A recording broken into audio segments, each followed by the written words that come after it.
ईद ख़याम, जिसे झोंपड़ों की ईद या खैमों की ईद कहते हैं, इसको इब्रानी में सुकोत कहा जाता है, जो कि सुक्का की जमा है।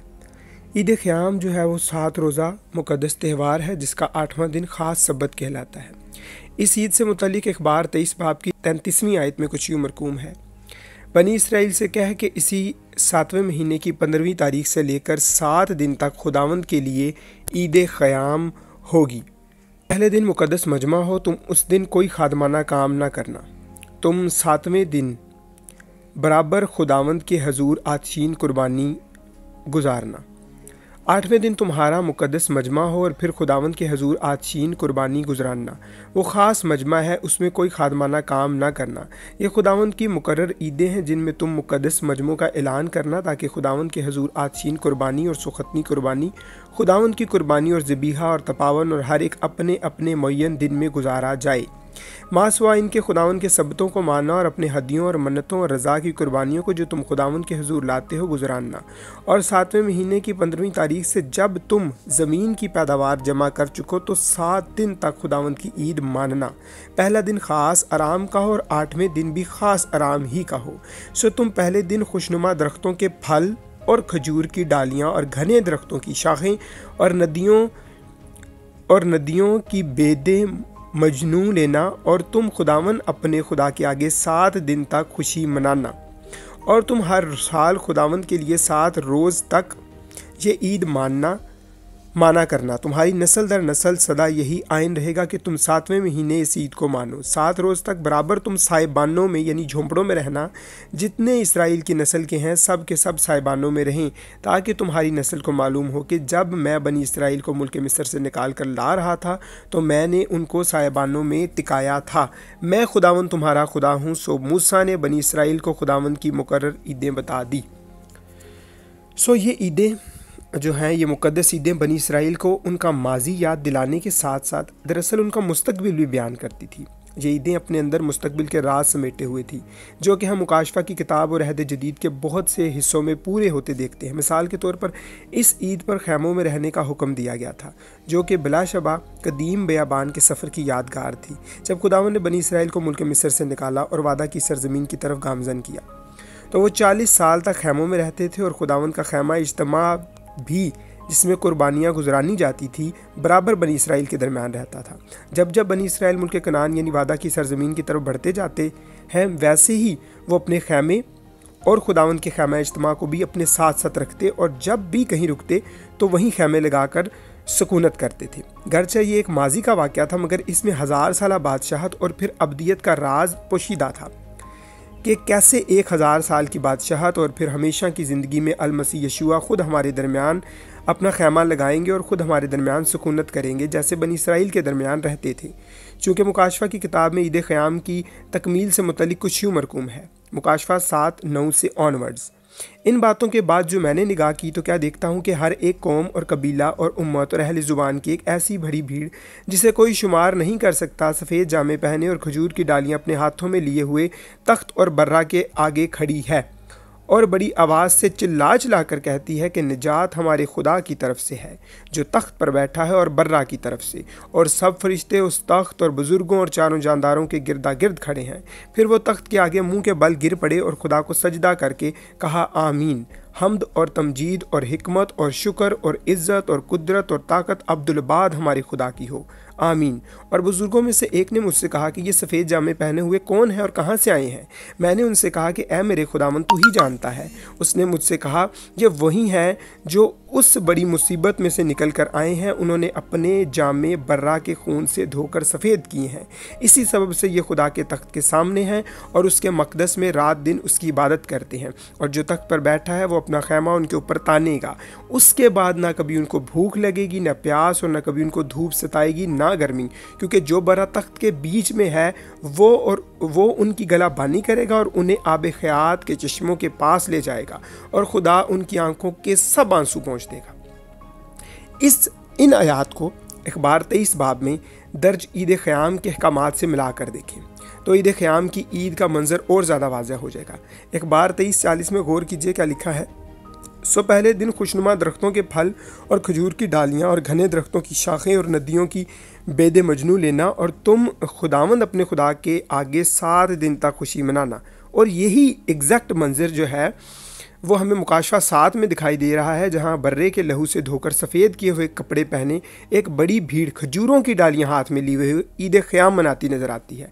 चूँकि अगली ही आयत में खुदा हमेशा के लिए अपने ख़ैमा उनके दरमियान लगाने की बात करते दिखाई देते हैं। यहोवा पाक की ईदें बेशक नबूवती ईदें हैं और खुदावंद के प्लान और अलमसीह की ख़यात अक़दस का नमूना पेश करती हैं। इसके अलावा ईद क़याम जो है वो दरअसल दुल्हे यानी मसीह की शादी की तकरीब या ज़ियाफ़त भी है, जिसके बारे में कलाम खुदा में कुछ यूँ मरकूम है, मत्ती 22:1 से ऑनवर्ड्स। और फिर यस्सु उनसे तमसीलों में कहने लगा कि आसमान की बादशाही उस बादशाह की मानिद है जिसने अपने बेटे की शादी की और अपने नौकरों को भेजा कि बुलाए हुओं को शादी में बुला लाएं, मगर उन्होंने आना न चाहा। फिर उसने और नौकरों को ये कहकर भेजा कि बुलाए हुओं से कहो कि देखो मैंने ज़ियाफ़त तैयार कर ली है, मेरे बैल और मोटे मोटे जानवर ज़िबा हो चुके हैं और सब कुछ तैयार है, शादी में आओ। मगर वो बेपरवाही करके चल दिए, कोई अपने खेत को, कोई अपनी सौदागरी को, और बाकियों ने उसके नौकरों को पकड़कर बेइज्जत किया और मार डाला। बादशाह गज़बनाक हुआ और उसने अपने लश्कर भेजकर उन खूनियों को हलाक कर दिया और उनका शहर जला दिया। तब उसने अपने नौकरों से कहा कि शादी की ज़ियाफ़त तो तैयार है, मगर बुलाए हुए लायक न थे, बस रास्तों के नाकों पर जाओ और जितने तुम्हें मिले शादी में बुला लाओ। और वो नौकर बाहर रास्तों पर जाकर जो उन्हें मिले, क्या बुरे क्या भले, सबको जमा कर लाए और शादी की महफिल मेहमानों से भर गई। और जब बादशाह मेहमानों को देखने को अंदर आया तो उसने वहाँ एक आदमी को देखा जो शादी के लिबास में न था, और उसने उससे कहा, मियाँ तो शादी की पोशाक पहने बगैर यहाँ क्यों कर आ गया? लेकिन उसका मुंह बंद हो गया। इस पर बादशाह ने खादमों से कहा, उसके हाथ पाँव बांध कर बाहर अंधेरे में डाल दो, वहाँ रोना और दांत पीसना होगा, क्योंकि बुलाए हुए बहुत हैं मगर बरगजीदा थोड़े। ये तमसील ईद क़याम ही का मंजर पेश करती है, क्योंकि इसे आसमान की बादशाहत से मंसूब किया गया है। और इब्रानी शादी में 4 सतूनों पर मुश्तमिल एक और आर्जी खैमा बनाया जाता था जिसे खूपा कहते हैं, और दुल्हा और दुल्हन इसी खूपा यानी टेंट के नीचे खड़े होकर अहद व पैमा करते थे। बादशाह यानी बाप यहोवा और बेटा यानी यस्सुल मसीह, जिसकी शादी में बुलाए हुओं को बुलाया गया मगर वो ना आए, और फिर गली कोचों से लोगों को शादी की तकरीब में बुलाया गया, मगर जिसके पास लिबास यानी यस्सु का लहू ना होगा वो बादशाहत में यानी शादी की ज़ियाफ़त में शरीक ना हो पाएंगे। ईद क़याम चूँकि फलों की फसल की कटाई के अख्ताम पर एक खुशी का त्यौहार है, इसी यस्सुल मसीह ने कुछ इन अल्फाज में बयान किया, मत्ती 13:24 से ऑनवर्ड्स। उसने एक और तमसील उनके सामने पेश करके कहा कि आसमान की बादशाही उस आदमी की मानिद है जिसने अपने खेत में अच्छा बीज बोया, मगर लोगों के सोते में उसका दुश्मन आया और गेहूँ में कड़वे दाने भी बो गया। बस जब पत्तियाँ निकली और बालें आईं तो वो कड़वे दाने भी दिखाई दिए। नौकरों ने आकर घर के मालिक से कहा, ऐ खुदावंद, क्या तू अपने खेतों में अच्छा बीज ना बोया था? उसमें कड़वे दाने कहाँ से आ गए? उसने उनसे कहा, यह किसी दुश्मन का काम है।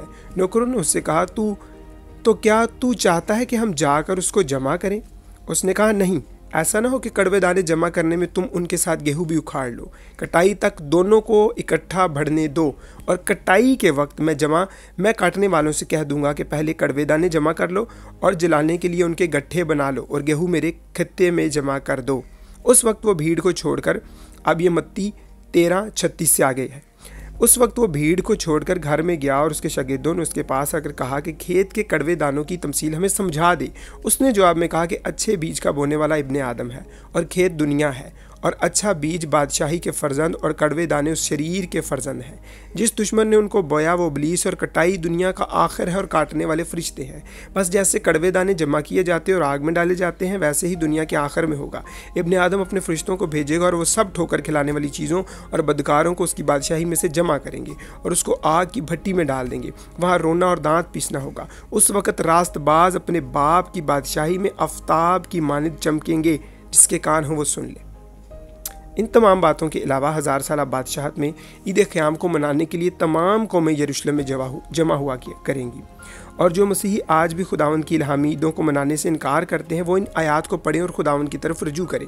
चूँकि लिखा है ज़करिया 14:16 से लेकर 14:19 तक, और यरूशलेम से लड़ने वाली कौमों में से जो बच रहेंगे साल ब साल बादशाह रब्बुल अफ़ाज को सजदा करने और ईद क़याम मनाने को आएंगे, और दुनिया के उन तमाम कबाइल पर जो बादशाह रब्बुल अफ़ाज के हजूर सजदा करने को यरूशलेम में ना आएंगी, मी ना बरसेगा। अगर कबाइल मिस्र जिन पर बारिश नहीं होती ना आए तो उन पर वही अजाब नाजल होगा जिसको खुदावन उन गैर कौमों पर नाजिल करेगा जो ईद क़याम मनाने को ना आएंगी। अहले मिस्र और उन सब कौमों को जो ईद क़याम मनाने को ना जाएं, यही सज़ा होगी। बस खुदावंद का कलाम बहुत साफ़ और बहुत वाज़ह है कि ईद क़याम खुदावंद की एक ईद है जिसको फ़सल की कटाई से भी जोड़ा गया है। यानी फ़सल की कटाई का वक्त आएगा और जैसे कलाम खुदा में लिखा है कि जो पौधा अच्छा फल नहीं लाता वो काटा और आग में डाला जाएगा, तो वैसे ही होगा। तो यीशु मसीह ईद क़याम पर अपना ख़ैमा हमारे दरमियान लगाने जा रहे हैं। 1000 साल बादशाहत दुनिया में होगी और उसके बाद अबदियत यानी 8वां दिन, जो ईद क़याम का ख़ास 8वां दिन है, खुदावंद की अबदियत को बताता है। यानी हम अबदियत में दाखिल हो जाएंगे। 7वें 1000 साल यानी 1000 साल मुकम्मल बादशाहत के बाद हम नए यरूशलेम में खुदावंद के साथ हमेशा की सुकूनत करेंगे। खुदावंद अपना ख़ैमा हमारे दरमियान लगाएगा, हमारे आँखों के आंसू पोंछ देगा और ईद क़याम की तकमील होगी। इस ईद को मनाएं, इसलिए नहीं कि आपको खुदावंद ने झोंपड़ों में से निकाला है, लेकिन इसलिए कि यीशु मसीह अपना ख़ैमा आपके दरमियान लगाएंगे, इसलिए कि खुदावंद अपने झोंपड़े में आपको बसाएंगे। खुदावंद आपको बरकत दे और महफूज रखे। आमीन।